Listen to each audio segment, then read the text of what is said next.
Época de carnaval, muita folia. É nessa época também que se deve ter cuidado com os adolescentes que podem tomar atitudes sem responsabilidade. E o assunto de hoje é gravidez precoce. Para falar um pouco sobre isso, nós recebemos hoje a ginecologista Isilda Pupo. Boa noite, doutora. Boa noite.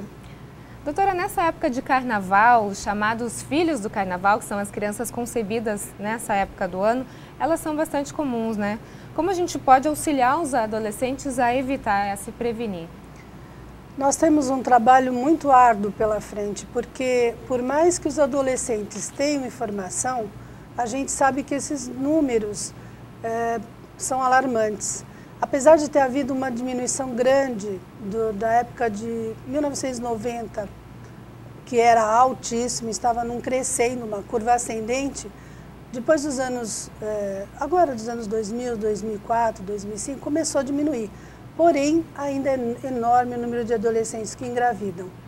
Talvez pelo desconhecido, mas é muito grande ainda. Como a gente pode ajudar? Falando, os pais com bastante atenção, tentando não ter medo de invadir a privacidade, tentando não ter medo de ser demodê, de ser careta, de ser aquele intruso que está entrando na vida do filho. Ele precisa entrar na vida do filho. Mesmo que o adolescente ache os pais que são horrorosos, uma hora ama, outra hora odeia, é importantíssimo para os pais entrarem na vida dos filhos e alertarem quanto a esse perigo. Agora, doutora, falando sobre os pais, tem muitos pais que, infelizmente, já perderam essa comunicação com seus filhos. Como eles podem, de certa forma, auxiliá-los à prevenção da gravidez precoce?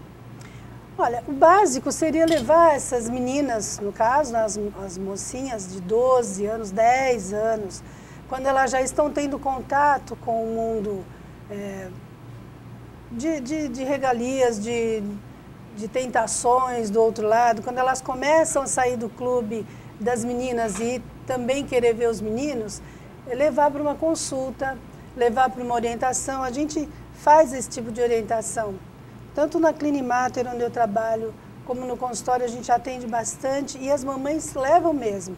Elas falam assim, eu trouxe para que a senhora possa orientar. E os médicos têm essa função, de estar orientando a menina da melhor maneira possível para ela tentando não errar, né? Doutora, nesse fica-fica do carnaval, às vezes os jovens, os adolescentes ficam com 2, 3, 4, 5 na mesma noite. Que tipo de doença isso pode ocasionar? Então, nós temos muito medo das doenças sexualmente transmissíveis de uma maneira geral. O HIV, que todo mundo conhece, as hepatites, mas também temos o HPV, o herpes. Olha, gente, a gama é enorme e a gente costuma mostrar para essa adolescente que às vezes um beijinho bobo já é o suficiente para passar uma doença para o resto da vida. Então, é muito importante também saber que não é beijar, beijar, beijar. Às vezes um beijinho pode trazer consequências grandes. Bem mais graves, né, doutora? Como a gente pode, além dessas consultas, ainda conscientizar esse adolescente nas escolas? Então, o governo do estado ele tem um serviço até bonito com relação à conscientização das adolescentes e depois todo um trabalho em cima da adolescente que engravidou. No sentido de orientar para não engravidar, no sentido da pílula, ou até orientação com relação à camisinha. O problema é que às vezes elas não gostam de usar. Às vezes o menino até se propõe a usar uma camisinha, mas a menina fala, eu tenho alergia, eu não gosto. E o menino não usa por conta dela. Doutora, muito obrigada pela sua participação aqui no Band Cidade. Obrigada a você, boa noite. Bom carnaval para todos. O Band Cidade desta segunda-feira fica por aqui. A gente volta a se encontrar amanhã às 6:50 da noite. Até lá!